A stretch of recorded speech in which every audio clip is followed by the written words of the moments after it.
Concerning my topic, I expect of you, but not necessarily, to just very superficial knowledge of sports. But in case if it isn't so, I hope it will be possible for you to follow the text. Although if I could perfectly understand, if you dislike sports, that could be somehow bored with it, and it's their mind. It's okay with me. So, the purpose of this text is to contribute to the social ontological analysis of a sports team, which is determined by special circumstances, by being in a world where, when compared with everyday social reality, different rules and goals apply.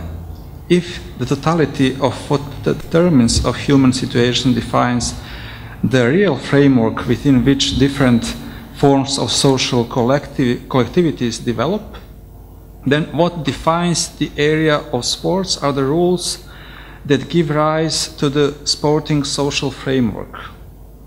Bernard Suits, a famous name in the philosophy of sports, in his seminal definition of the game, the peculiarity of sporting reality determined as a, quote, voluntary attempt to overcome unnecessary obstacles, end quote, whereby those obstacles vary from game to game. While the existing social reality, through its real conditions, imposes restrictions from which further forms of social connectiveness arise, the same twofold role of conditions, limitations, in sporting reality is exercised only by the voluntary accepted obstacles serving as constitutive rules. They are the ones that in the world of sporting games represent a substitute, a illusory one, as termed by Suits, illusory from ludus in Latin. That means substitution of the real human condition.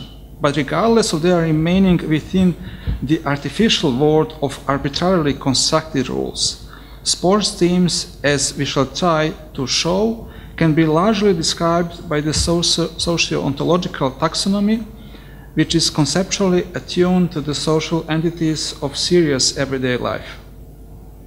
What type of social units are sports teams? First of all, not all sports teams are equally coherent acting units, which are within themselves experienced as harmonious, but the extent of their internal unification can vary from a relatively loose to highly developed.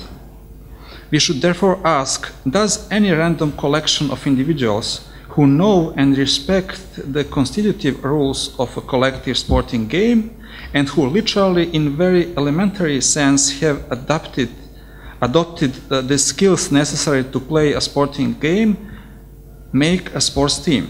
Formally speaking, it is even for such a collection composed of people who do not know one another possible to participate in a sporting competition, which would make a very weak and perhaps insufficient criterion to determine what should be called a sports team. A random collection of people deprived of sufficient level of skills for any given game will make a sports team only in a formally minimal sense, but will hardly form something which could be justifiably considered as a genuine sports team, that is, team in a normative sense. Indeed, not only in sports, a randomly assembled collection of people with no history of mutual knowledge and interaction is hardly able to build any type of group which could be sufficiently effective for the relevant type of practice. Thus, a sports team put together in order to jointly perform sporting practice should also fulfill some additional criteria in order to form a qualified collective actor. The degree of ability to deliver a relatively respectable performance of the type of sporting practice in question is a precondition for the constitution of a sports team, precisely as, for example, a group of people handling machines in a factory is an effective team only if they are able to jointly produce a thing which they are supposed to make. Still, the common functionality is necessary, but as we shall see, not a sufficient condition for the constitution of a team. In order to achieve due level of playing efficiency, it is necessary for initial collection of persons who should form a team to go through a series of exhausting joint training sessions, during which athletes get acquainted with idiosyncrasies of sporting practices of their teammates, mutually adapting their skills and habits, thus achieving a higher degree of common playing excellence.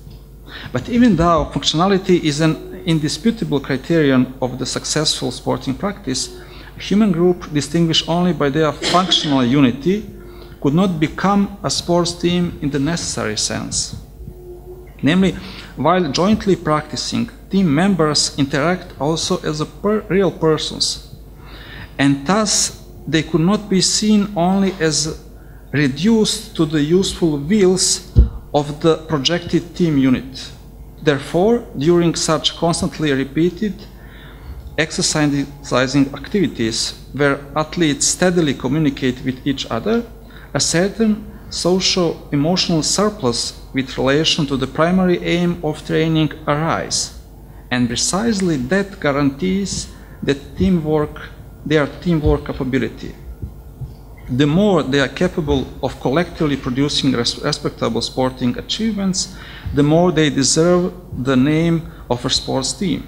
Concurrently, team members gain experience of mutual emotional sharing, and that is why also sporting friendship develop, readiness to give a hand to teammates, even to sacrifice for them, both in sporting and not sporting field, and by doing this, to sacrifice for the team as a whole. It turns out that a sport team could be considered as a sort of transitional societal unit, which could change its character because the evolving of level of playing capabilities is followed by a rise of internal cohesiveness and sense of sporting communality. The mechanism is similar to the way work teams or military teams function, where it is also their main goal to achieve functionality, which, however, could hardly be reached without the emergence of an accompanying collective mood of co-workers or military camaraderie, which guarantees mutual trust, feeling of closeness, belonging, togetherness, etc. Additionally, this accompanying collective mood, although secondary according to the order of emergence, is by no means an auxiliary feature. Moreover, this is precisely what consolidates and confirms emergence of a sports team as a qualified collective actor. A sports team cannot therefore be described just as a fairly well-playing group of people, but rather as a societal unit whose members act successfully also because they, as sometimes colloquially expressed, feel each other, or as also happens to be emphatically said in sporting jargon, breath as one. This, among other things, means that due to long-lasting practicing coactivities, their perceptual modes have become mutually adjusted to such a high level that during the game players can even predict the moving and subsequent moves of their teammates. This co-adjustment in terms of perception and the ability of anticipation of play can sometimes be surprisingly high. For example, now, excuse me for those names, for those which are not very familiar with sports. For example, Andres Iniesta, until recently the key player of and brain of Football Club Barcelona, said that during matches he usually knew where Lionel Messi, the team top scorer, was, even when he was moving outside Iniesta's field of view at the time being. This, thus, in addition to co-emotivity, the state of collective playing excellence could also be described in terms of playing co-perceptivity and behavioral co-adjustments. And in philosophy of sports, some speak on co-corporality, mostly in connection to Merleau-Ponty. And this state of collective unity is also accompanied by the ethical component. Teammates are willing to support each other even when one of them sometimes fails in terms of play, but hardly so when failing as a person. Although it is obvious that a sports team is not composed as a community unit intended to fulfill some ethical mission, in the players' mutual perception an indispensable role plays assessment, no matter how rough and superficial, of the overall personality of their teammates. Therefore, although the ratio essendi of a sports team is a functionality of play, in order to achieve it, a team of co-players should also be designed as an ethical community of mutually supporting individuals, both for better or for worse, that is, in victory or defeat. Of course, unlike communities based on love, cognation, and possibly perhaps on countrymen's emotional affiliation, we should be able to overcome even an extended series of common defeats. In case of social units primarily designed to be functional, where a sense of internal emotional ethical connectedness emerges as secondary, current defeats and internal weaknesses are endured just because it is expected that they will not last indefinitely. A longer, continuous series of failures would seriously challenge the internal coherence of a sports team, similar, for instance, as a work and in particular a combat team. As a main, but still not the only conceptual matrix for further scrutiny of the social-ontological status of sports team, as a collective actor, we will use Max Scheller's division of types of sociality from the formalism in ethics and non-formal ethics. We rely on this division not because it is impeccable and obviously not the most recent, but because, as it should be shown, it is especially suitable to shed light precisely on our topic. As known, Scheller distinguishes the following types of socialities: mass, life community, society, and collective person, Gesamtperson. Now let us see how a sports team could be linked with these types of societal units. One team can hardly survive as such if its members behave as a mass, or if you will, crowd, which, for example, can be witnessed when fairly small children are given the chance to play football, which turns into, though very entertaining, a simultaneous random chasing of the ball. It is hard to imagine that a collection of persons who should form a sports team while behaving as a mass could be organized into a rationally acting sporting unit. As regards the next type of sociality, a sports team cannot be a life community in the strict sense, since it would be necessary for its members to be constantly together, to live together, which is not possible for obvious reasons. However, spending a lot of time together, although in specific, typically sporting situations involving regular training sessions, occasionally intensive preparations, joint trips to competitions, give leeway for claiming that a sports team can be considered as a kind of peculiar hybrid life community. For a real life community, the scope of what its members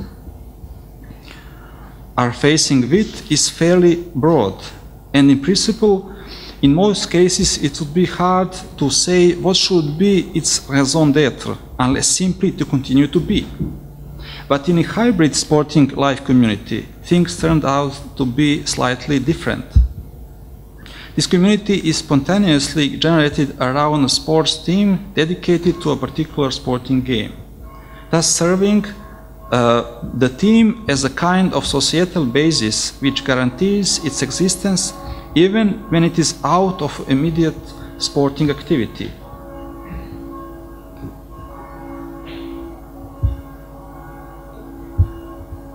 It is clear, namely, that a sports team should continue to exist even when it is not competing and not practicing, that is, when it does not perform the actions harmonized with its purpose. Therefore, a sports team should be a kind of permanent institution whose existence is again and again confirmed by regular gatherings of its members to perform the activities defining their purpose, referring thus to the continuity with its previous similar activities. But a sports team can achieve top-level performance only by careful selection of players, their skillful and long-lasting playing and practicing. And specifically this, and not just mentioned, although indispensable institutionality, distinguish a top-notch from an average, poor, or finally a barely functioning team. This connective tissue is a kind of social glue of a top-level team by which it surpasses the conditions of institutionalization, reaching the collectivity condition, that is, a hybrid sporting-like community as an equivalent of a sports team in, so to say, sporting sub-life world. If the team's formal identity is determined by institutional parameters, the name, appointed management, coach which decides on the composition of the team, who puts the players in the designated position, design team strategy, etc., then the real continuity of team's existence, irrespectively of whether they are playing in a particular point of time or not, is ensured by the fact that based on playing coexistence, a corresponding sporting life community arises. This, together with institutionalizations, provide the team's historical continuity over time.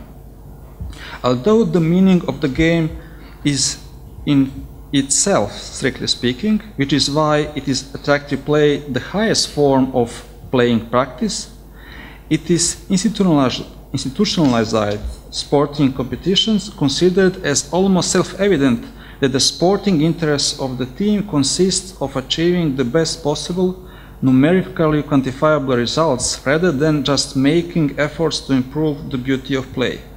Therefore, it can be said there is a fundamental tension between, so to speak, the playing interests of the game itself, when a collective sporting actor serves ultimately to the game, and the interests of particular team to achieve the best possible result in the game played in the moment. Nevertheless, one can talk about team interest that if playing is reduced to achieving the best possible sporting result, and it can be expressed as a permanent aspiration for victory, namely for what is institutionally defined as a win.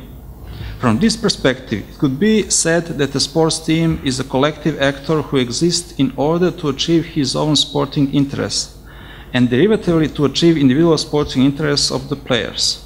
So a sports team can be reconceptualized as an interest-motivated unit of collective action that operates on the basis of internal obligations of the player toward the teammates and toward the team as a whole. All of this generates the corresponding playing ethos. We'll take a moment here to recall the classical division between society and community as introduced by Tönnies, which, as has long since been noted, can be regarded rather ideotypical, since most of real socialities to a large extent contain both modalities. We have seen before that the sports team stands for a hybrid life community, and it has just become clear that it is also a kind of social unit where rational, interest-oriented relations prevail, and those are typical for society in the Tönniesian sense. The difference between real and sportive social relationships is that in real life, interest can be determined by the pursuit of different kinds of good, while in competitive sports, at the end of the day, the only good is victory. Initially, all players of any sports team have started practicing because they were drawn by the beauty of the game. A sports team, as a formalized collective, used as the noun, represents a whole that is deliberately formed for the purpose of achieving the sporting interests of the club, which for its part represents the team. But in order to achieve this, what is required is a long-term, often painstaking and virtually endless joint exercise, which a sports team, although it is originally intended to follow motivation of a specific sporting goal or rationality, secondarily transforms into a hybrid life community. Therefore, for example, a team composed in the most careful way, that is by picking the best available individual players at specific in-team positions, a team composed from, as it is somewhat brutally spoken in sports parlance, the most expensive players, and who show thereby a strictly professional attitude towards the play, would not form a sporting life community, because emotional identification with their team and club would be missing from the sporting ethos of its members. In other words, if the players of a team acted only as professionals who are just doing their job, the job might be done fairly well, but highly likely not at the top level. So the road to major success in sports leads through the detour of sporting camaraderie. That is why at times it happens that teams with reasonably good, even excellent, but not the best players, if composed in skilled fashion, and if experiencing each other close enough to make a hybrid life community, can be more successful in terms of play and even victories than teams made up of indisputably best individual players. On the degree of mutual conformity of the members of a sports team, both in terms of playing and personality-wise, depends what it will be like and how successful it will be. If you recall how the already mentioned FC Barcelona played a few years ago, especially when coached by Pep Guardiola, we can perhaps imagine what a sporting team looks like when playing very close to perfection. That is why this type of play, which also indicates its level of quality, is colloquially but nonetheless accurately called tiki-taka, as a semantic association of the clock, which is quintessence of impeccable precision and functionality. And this clock would not work in the absence of invisible, for a long time produced, but just collaterally and indirectly visible sporting ethical oiling.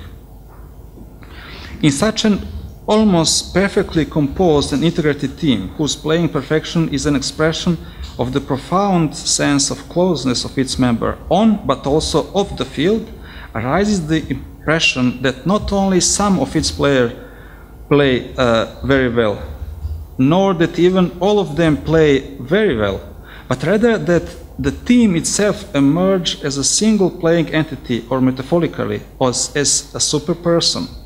This super person, composed of brilliant players who have prioritized the team over their playing individualities, and thus not only in terms of quantity, but also in quality, multiplying team skills achievement, as they could never have done relying solely on themselves as individuals.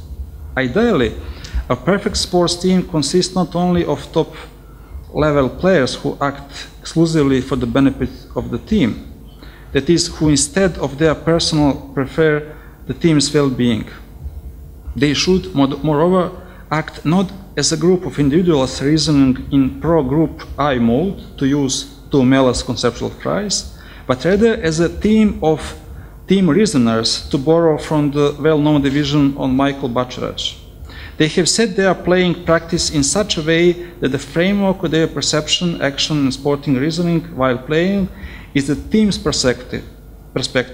A genuinely top-notch team in a certain sport should go through the agency transformation, so that finally, instead of a team of fairly well-composed, team-oriented players or benefactors, emerges a team of players optimally absorbed by the super person of the team.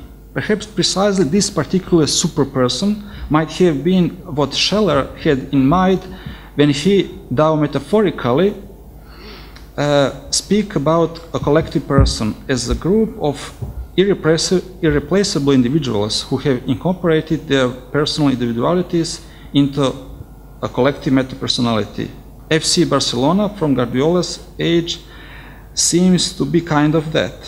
What may additionally support our conviction about the applicability of Scheller's taxonomy to a sports team, also with regard to the analogy between the peak of real-life sociality and the climax of a sports team, it is that, according to the German thinker, essential characteristics of like community and society-like units are co-given in a collective person, although not in the form of their actual synthesis. A sports team is the sui generis institution which represents the corresponding sports club, which is for its part also an institution, in fact, the umbrella institution for the former. In other words, the team and the club are related to each other as the sub-institution and the hosting institution.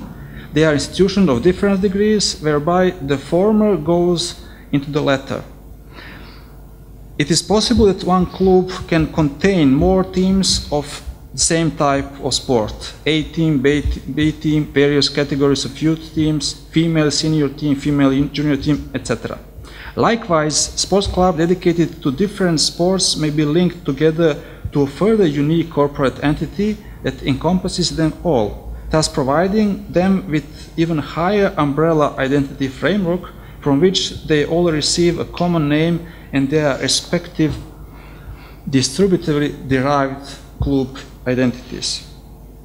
This third highest form of institutionalization of individual sporting actors is usually called sporting society. As a matter of fact, this should not be confused with the sporting social sphere as an area of communication, interaction between different sporting actors. Examples of such sporting societies are Barcelona, Real Madrid, but also Red Star and Partizan, just to mention some local but still well-known names in the world of sport. All of them contain different, in terms of sport type, distinctive clubs in football, basketball, volleyball, handball, etc. Sporting societies and sports clubs cannot emerge as direct playing actors in sporting competitions, since a real sporting actor can be a sports team only. In turn, a team that is not affiliated to any sports club, that is to a full-blown actor who can only appear within the sporting social sphere, composed for its part of national, international sporting federation, cannot be involved in relevant sporting communication, competitions included. It could be therefore expressed as a specific rule of institutionalization. A team represents certain, namely its own club, while on the other hand, the club is what team becomes visible through, communicable and finally legible to appear as an entity in the realm of sporting field. Let us hypothetically imagine a quite functional team with a solid quality of play that due to some circumstances is deprived of its own club identity. Such a team could not participate in sporting competitions, since it would be then as a collective entity non-existent in the sporting social sphere, similar as, for example, a man without any ID documents and without his existence in relevant databases, although physically present, would be institutionally non-present and therefore in civic terms dead. Mutual identification, I'm close to mutual identification of members of a team is mediated by the association of team's identity with the institutionally established corporate identity of the corresponding club. Here we should note the specific dynamics between the current realization of the club's being by players who play in the team at the moment, thus representing and embodying the club, and that what currently makes is its entirety: management, supporting staff, and all others involved in the constitution of a club's social being, supporters including. This is, among other things, based on tradition originated from earlier generations of players who used to represent it. When some players are gathered to play together, this, apart from the moment of performing the act of establishing a club, takes place in connection to already established existent existence of the corresponding club as a social fact. When a collection of people is assembled to establish a club, to declare and start existence of a club under a particular name, by which is eo ipso invented and attributed the corresponding collective identity, everything that comes afterwards in club's history invokes, mostly tacitly, this initial event of self-establishment of the initiating group. Insofar, the club's identity can be regarded in a historical context as a temporally residual corporate phenomenon whose numerical uniqueness always preserves the reference to 1. The original conventional self-institutionalizing act of a group of players and founders. 2. The continuity of tradition of playing of different sets and teams and generations who played under the same name. And finally 3. The continuity of memory and self-identification on all these players' generation as the offsprings of this once established collective sporting entity. Thank you for your attention.